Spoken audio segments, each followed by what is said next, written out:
Une nouvelle lune sans aucun aspect majeur, vide, libre, silencieuse, posée exactement sur la ceinture d'Orion, le baudrier d'Osiris. Et en face d'elle, une seule présence, Lilith. Si vous croyez que c'est une petite lunaison tranquille de juin, restez avec moi parce que celle-là, c'est une belle graine initiatique. Bonjour à toutes et à tous, ici Françoise-Anne pour âme stellaire. Aujourd'hui, on va décortiquer ensemble la nouvelle lune du 15 juin à 4h54 du matin, heure de Paris, à 24 degrés 03 minutes du signe des Gémeaux. Alors je vous préviens tout de suite, dans cette vidéo, pas de signe par signe. Sinon, on y est encore à la Saint-Lenglet et vous allez me maudire. Le signe par signe complet, soleil, ascendant et lune, il arrive demain soir dans une vidéo dédiée. Là, on fait le grand décryptage, ce que cette nouvelle lune signifie vraiment dans le ciel, dans l'histoire et surtout dans votre vraie vie.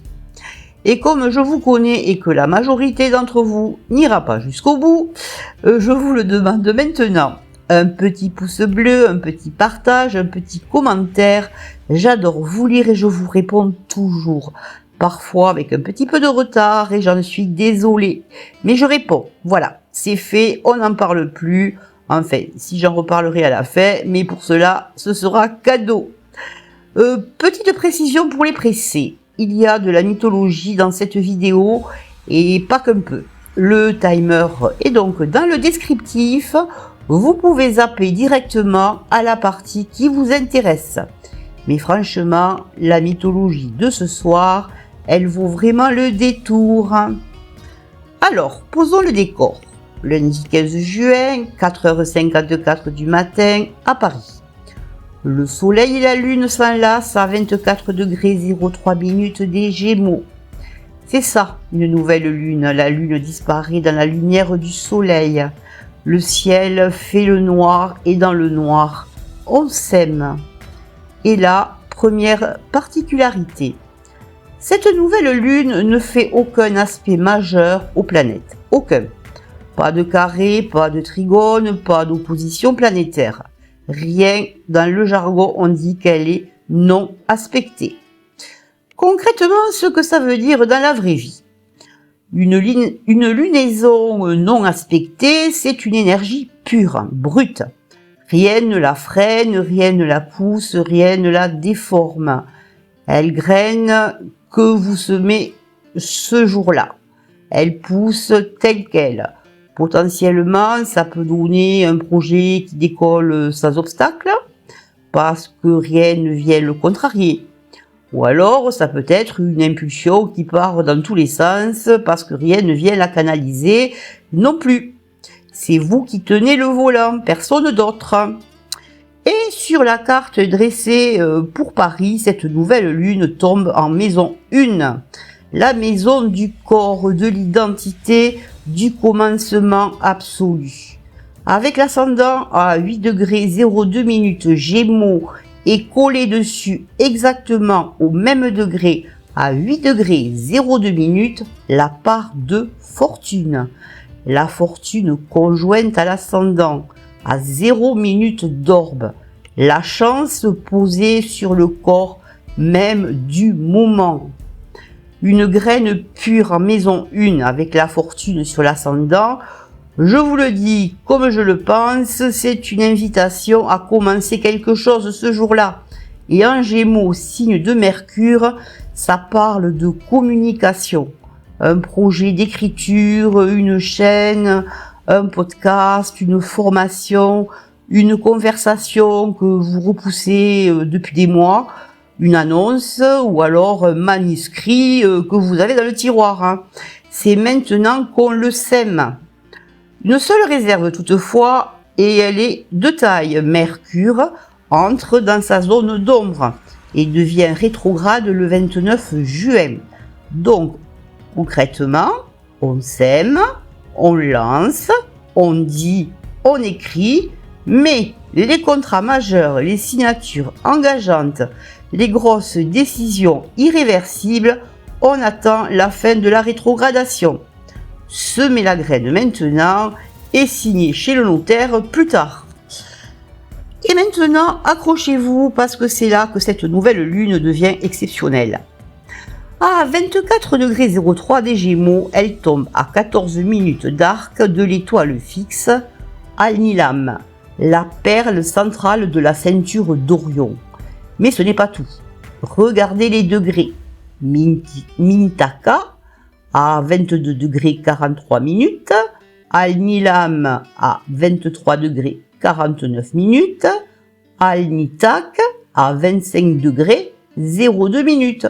Les 3 étoiles de la ceinture et la nouvelle lune à 24 degrés 03 minutes exactement au milieu. Le soleil et la lune fusionnent au cœur du baudrier d'Orion tout entier. Alors, la mythologie, parce que là, on touche à quelque chose d'immense. Pour les Égyptiens, la constellation d'Orion, c'était ça. Et ça, c'était la forme céleste d'Osiris, le dieu assassiné par son frère Seth, découpé en 14 morceaux, dispersés dans toute l'Égypte, et reconstitué par Isis, son épouse, qui a parcouru le pays pour rassembler les morceaux un par un. Osiris ressuscité devient le seigneur de l'au-delà, celui qui juge les âmes, celui qui détient le savoir de la traversée, la mort qui n'est pas une fin, mais une initiation. Et les 3 pyramides de Gizeh, Khéops, Képhrène, Mykérinos, vous les superposez à la ceinture d'Orion, et l'alignement correspond à la perfection, y compris le petit décalage de la 3e pyramide qui reproduit le décalage d'Al-Nitak. Les Égyptiens ont écrit la ceinture d'Osiris dans la pierre sur le plateau de Gizeh et les conduits de la grande pyramide depuis la chambre du roi visaient Orion pour que les âmes du pharaon rejoignent Osiris dans les étoiles. En Mésopotamie, des siècles avant, cette constellation s'appelait le berger, véritable du ciel, le berger d'Anou, le dieu suprême, celui qui guide le troupeau des étoiles. Et dans la tradition chrétienne populaire, les 3 étoiles de la ceinture portent notre nom. Les 3 rois, les rois mages, ceux qui suivent une étoile pour aller saluer une naissance divine. Vous voyez le fil ? Égypte, Mésopotamie, tradition chrétienne. À chaque fois, la ceinture d'Orion raconte la même chose. Un passage, une traversée, un savoir qui se transmet à travers la mort et la renaissance. Al-Nilam elle-même, la perle centrale, est de nature Jupiter-Saturne selon la tradition. C'est l'expansion, structure et réunie. Les anciens lui associaient la gloire, la grandeur, mais une grandeur qui exige de l'humilité, sinon elle est éphémère. Alors concrètement dans votre vraie vie, une nouvelle lune sur la ceinture d'Osiris, ça donne quoi? Cette lunaison ne sème pas de petites graines de printemps, elle sème des graines initiatiques. Ce que vous commencez là, ça va vous transformer en le faisant. Potentiellement, ça peut donner un projet qui vous oblige à laisser mourir une ancienne version de vous-même. Une reconversion, une parole publique que vous n'aviez jamais osé, ou alors ça peut donner une période où quelque chose se termine de soi-même, sans drame, pour qu'autre chose puisse naître. Comme Osiris, on ne revient pas en arrière, on traverse et on en ressort avec le savoir de la traversée. Et maintenant, la seule interlocutrice de cette nouvelle lune. Parce que j'ai dit qu'elle ne faisait aucun aspect aux planètes, c'est vrai. Mais il y a un point et un seul qui lui fait face. Lilith vraie, à 21 degrés 31 minutes du Sagittaire, rétrograde en maison 7, opposition à la nouvelle lune à une orbe de 2 degrés 32 minutes. La mythologie de Lilith, c'est une des plus anciennes et des plus dérangeantes qui soit. On la trouve déjà en Mésopotamie sous le nom de Lilitu, un esprit féminin du vent et de la nuit. Puis la tradition hébraïque en fait la première femme d'Adam, créée de la même terre que lui, pas de sa côte. De la même terre à égalité. Et quand Adam exige qu'elle se soumette, Lilith refuse. Elle prononce le nom imprononçable et elle quitte le jardin d'Éden de son plein gré. Elle préfère l'exil à la soumission. Pendant des siècles, on en a fait un démon. Évidemment, une femme qui dit non, il fallait bien la diaboliser.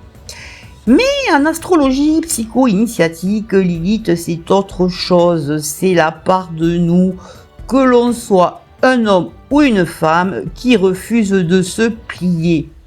C'est l'instinct sauvage, l'indomptable, qu'on a exilé pour être accepté. Ce qu'on a sacrifié pour avoir la paix. Et là, elle est en maison 7. La maison du couple, celle aussi des associés, du face-à-face. En Sagittaire, le signe des convictions et de la vérité. Et en opposition exacte à cette graine de la maison 1. Concrètement, dans votre vraie vie, la graine que vous semez côté identité, côté moi je commence ceci, elle va se heurter à un miroir. Potentiellement, ça peut donner un conjoint, un associé ou alors un proche qui n'est pas d'accord avec votre nouveau projet et qui vous le fait savoir sans prendre de gants. Ou alors, ça peut donner une rencontre avec quelqu'un de totalement libre qui vous renvoie en pleine figure tout ce que vous n'osez pas être. Ou encore, une vérité qui sort dans une relation, une de ces vérités qu'on gardait sous le tapis depuis des années. Dans tous les cas, le message est le même. Cette nouvelle lune vous demande de semer votre graine sans renier votre part sauvage. Pas de commencer en vous coupant encore un morceau pour faire plaisir. Lilith veille et elle ne négocie pas, jamais. Autre particularité de cette carte, et elle est importante. Sur la carte dressée pour Paris, 2 signes sont interceptés. Le taureau enfermé dans la maison 12 et le scorpion enfermé dans la maison 6. Un signe intercepté, pour faire simple, c'est un signe qui ne touche aucune pointe de maison, il est avalé. Il n'a pas de porte sur l'extérieur, son énergie existe, oui, mais elle travaille en sous-sol. Et l'axe intercepté ici, c'est l'axe taureau-scorpion. Celle de l'argent, les ressources, la matière d'un côté, les crises, la mort, l'argent des autres, le pouvoir souterrain de l'autre. Tout cet axe-là est en mode silencieux sur cette lunaison. Et maintenant le détail qui change tout. Mars est à 20 degrés 08 minutes du taureau, dans le signe intercepté, dans la maison 12, la maison de l'invisible, du cachet, des ennemis secrets, de ceux qui se trament en coulisses. Mars, le dieu de la guerre, pas une gentille énergie d'action, non. Le dieu de la guerre, celui que les Grecs appelaient Arès, et qu'ils craignaient tellement qu'ils lui dédiaient peu de temples. Le dieu du sang versé, de la rage au combat. Et ce dieu-là, sur cette carte, il est muselé, enfermé dans un signe muet, dans la maison des choses cachées. Concrètement, ça donne quoi? Sur le plan personnel, potentiellement, ça peut donner une colère que vous gardez sous le couvercle et qui travaille. une tension physique, des mâchoires serrées, ou alors un sommeil agité, ou alors une action que vous préparez en secret, et c'est très bien ainsi, tout ne doit pas être annoncé. Mais sur le plan collectif, et on va y revenir dans l'astropolitique, un Mars enfermé en maison 12, c'est la signature des opérations souterraines, ce qui s'arme sans bruit. Et je vous donne un rendez-vous le 23 juin. Ce Mars arrive exactement sur l'étoile fixe Algol, l'étoile de la tête de Méduse, l'étoile la plus redoutée du zodiaque. J'y reviendrai le moment venu, mais notez la date. La graine du 15 juin, Mars la travaille en silence et le 23, il croise Méduse. On continue avec ce que cette carte raconte aux angles. Et là, mes amis, c'est du lourd. Pluton à 5 degrés 10 minutes du Verseau, rétrograde, et conjoint au milieu du ciel de la carte. Orbe 1 degré 40 minutes. Et en plus, il fait un trigone à l'ascendant à 2 degrés 51 minutes. Le milieu du ciel, dans une carte d'événements dressée pour un lieu, c'est le sommet, le pouvoir visible, l'État, les dirigeants, l'image publique. Et Pluton, c'est Hadès, le dieu des enfers, le maître des richesses souterraines et des morts, celui qui ne sort de son royaume que pour enlever Perséphone. Le dieu invisible, son casque le rend invisible, c'est son attribut. Pluton ne détruit pas pour le plaisir, il détruit tout ce qui est creux. Il met à nu, il transforme par la crise. Alors donc Pluton conjoint au milieu du ciel de Paris au moment exact de la nouvelle lune, le pouvoir invisible posé sur le sommet visible de l'État. Gardez ça en tête pour la partie astropolitique. Et de l'autre côté, Uranus, à 2 degrés 52 minutes des Gémeaux, conjoint à l'ascendant, à une orbe de 5 degrés 09 minutes, en maison 12 lui aussi. Uranus fait en plus un trigone au milieu du ciel et un trigone à Pluton. Donc Uranus, dans la mythologie, c'est le ciel primordial, le père castré par Chronos, son propre fils, parce qu'il étouffait ses enfants. Uranus, c'est la rupture qui libère, le coup de tonnerre, l'imprévu qui casse ce qui était figé.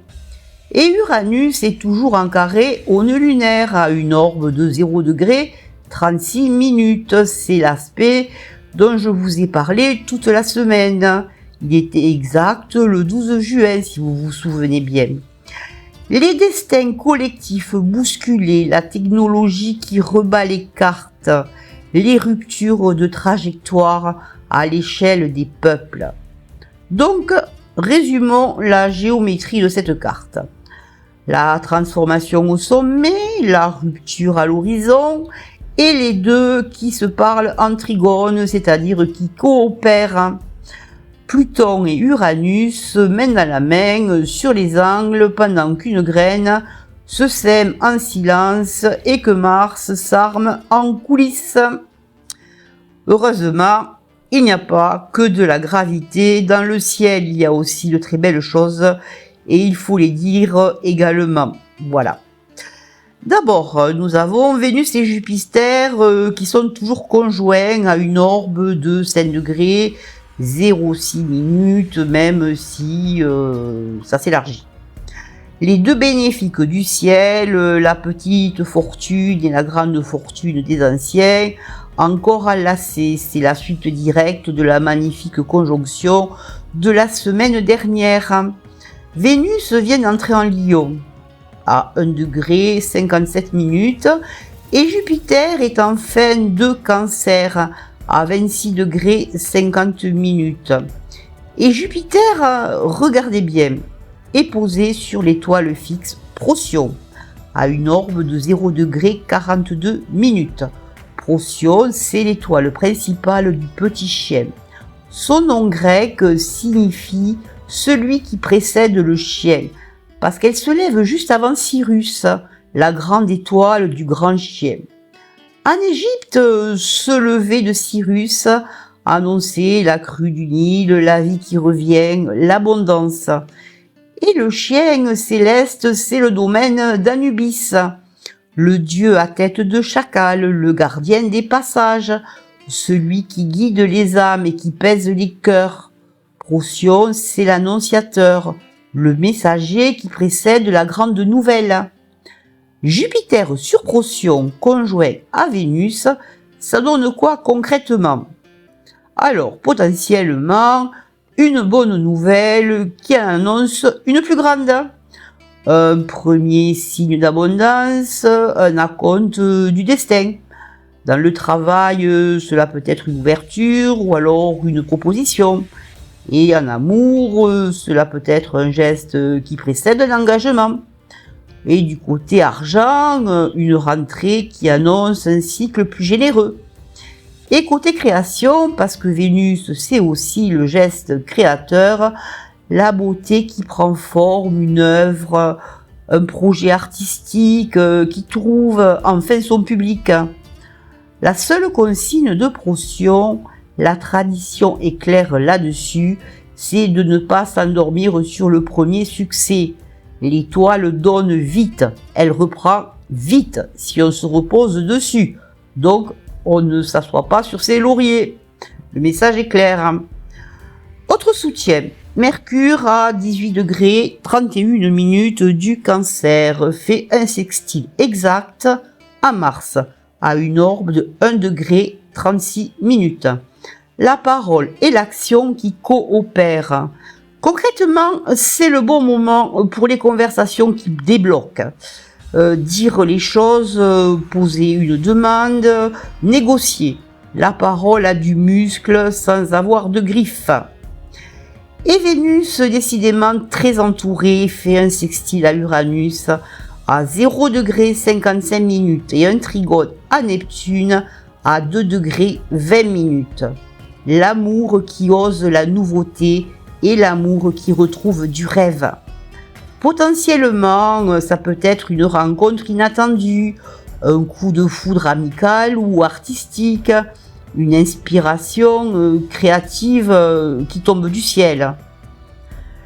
Mais je ne vous ai jamais vendu un ciel tout rose et je ne vais pas commencer aujourd'hui.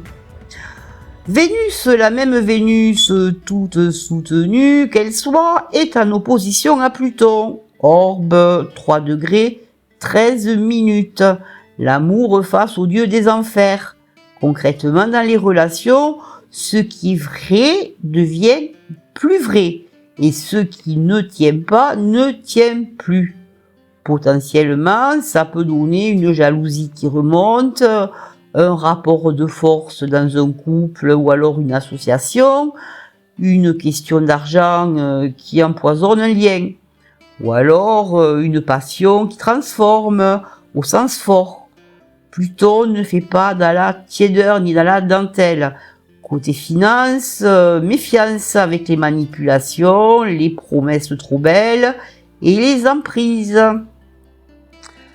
Mercure est en carré à Saturne à une orbe de 5 degrés 12 minutes.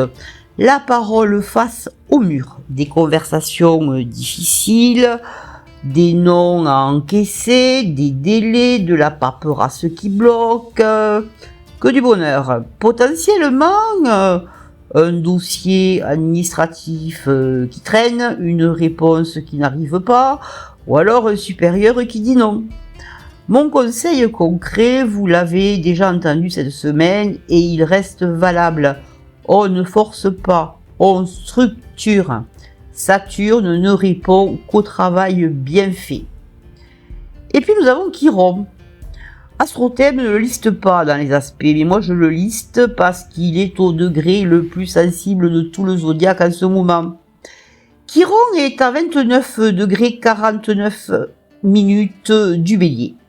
Le tout dernier degré, le degré anarétique, le degré de la crise finale. là où un cycle se termine dans l'urgence.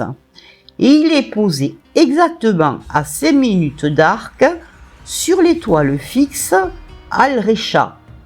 Al-Recha, en arabe, c'est la corde. C'est l'étoile du nœud qui relie les deux poissons de la constellation des poissons. Le point où deux directions opposées sont attachées ensemble. Chiron, le centaure blessé, le guérisseur immortel qui ne peut pas se guérir lui-même et qui finit par offrir son immortalité pour être délivré. 8 ans qu'il traverse le bélier maintenant. 8 ans de blessures d'identité. Qui suis-je? Est-ce que j'ai le droit d'exister tel que je suis? Et le voilà au dernier degré, sur le nœud de la corde, à 4 jours de son entrée en taureau le 19 juin. Et cette nouvelle lune l'active. Jupiter est en carré à Chiron à 2 degrés 59 minutes. Vénus, quant à elle, est en carré à Chiron à 2 degrés 08 minutes.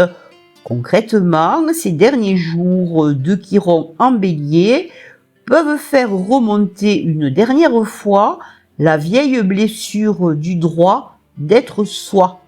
Potentiellement une situation qui appuie pile poil où ça fait mal, ou alors une critique, ou un rejet, ou alors un souvenir. Ce n'est pas une punition, c'est la corde qu'on dénoue avant de changer de pièce. Le 19, Chiron entre en taureau et le chantier change. Le corps, la valeur personnelle, l'argent, mais ça, je vous en reparlerai en détail plus tard. Et alors un dernier petit clin d'œil du ciel, car en Gémeaux, il fallait bien ça. Mercure, le maître de cette nouvelle lune, s'approche de l'étoile Castor à 2 degrés. Castor, le jumeau mortel des Dioscures. Pollux était immortel, Castor non. Et quand Castor meurt, Pollux refuse l'immortalité sans son frère. Et Zeus les réunit dans le ciel, mi-temps aux enfers, mi-temps dans l'Olympe, le maître de la lunaison qui marche vers le jumeau mortel pendant que la lunaison se sème dans les Gémeaux. Le ciel a de l'humour et il est précis. Allez, on passe à l'astropolitique. Comme toujours, je lis les cartes, je pose les configurations et je vous laisse tirer vos propres conclusions. 3 fronts, le monde, le Golfe, la France. Premier front, Russie, Ukraine et la guerre de l'information. Une nouvelle lune en Gémeaux, le signe de l'information, de la communication, des ondes, avec Uranus en carré au nœud lunaire, les destins collectifs électrisés par la technologie. Dans une guerre entrée dans sa 5e année, où les drones, la guerre électronique et la propagande pèsent autant que l'artillerie. Concrètement, cette lunaison sème sur le terrain de l'information. Potentiellement des annonces, des négociations qui se disent et qui se dédisent, des fuites, des opérations de communication des deux côtés. Avec Mercure carré Saturne, les pourparlers butent sur du dur.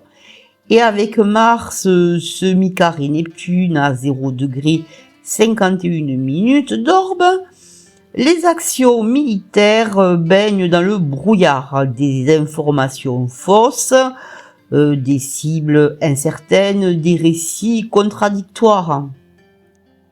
Méfiez-vous de tout ce qui sera annoncé avec trop d'assurance dans cette quinzaine. Le ciel dit que la brume est épaisse et très épaisse même. Et nous avons un Premier ministre français qui l'a dit lui-même. Le 11 juin, les ingérences et les manipulations informationnelles visent toutes les démocraties à l'approche des grandes échéances. Ce même Premier ministre qui est le nôtre et qui cache beaucoup de choses, ça reste entre nous. Une nouvelle lune Gémeaux avec Uranus à l'ascendant. C'est exactement cette signature, la bataille des récits. Maintenant, le deuxième front, le golfe et ce qui est caché. Je vous le disais, Mars, le dieu de la guerre, est en taureau intercepté en maison 12. Le signe muet, la maison de l'invisible. Et il marche vers Algol, la tête de Méduse, exact le 23 juin. Souvenez-vous de ce qu'on a évoqué la semaine dernière sur le dossier nucléaire et sur ce que personne ne peut vérifier. Je ne vais pas refaire le débat, la vidéo est là. Mais cette carte-ci confirme la même signature. Ce qui compte dans le golf en ce moment ne se passe pas devant les caméras, ça se passe en sous-sol, au sens propre comme au sens figuré. Des arsenaux que l'on cache, des capacités que l'on devine, des négociations en parallèle. Le taureau intercepté, c'est aussi les ressources, l'énergie, le pétrole, le gaz. Tout cet axe travaille en silence. La fenêtre de vigilance, je vous la donne, du 21 au 25 juin, quand Mars sert Algol. Méduse, celle dont le regard pétrifie, décapitée par Persée et qui ne la regarde que dans le reflet de son bouclier. La leçon de Persée, on ne regarde pas la terreur en face, on la regarde dans le miroir, avec stratégie.